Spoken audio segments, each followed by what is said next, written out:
Today we are back on the 1931 Ford truck. We're installing a brand new bed and pair of brand new rear fenders to test fit everything, and as you can imagine, nothing lines up worth a crap.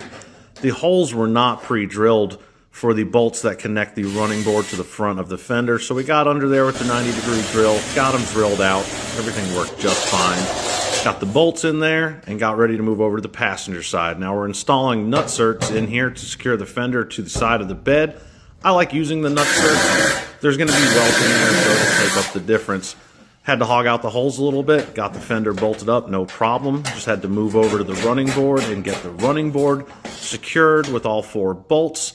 Now we can drill the holes like we did on the other side and connect the fender.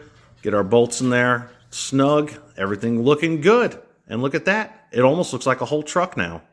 Don't forget, have a good weekend. Thank you very much.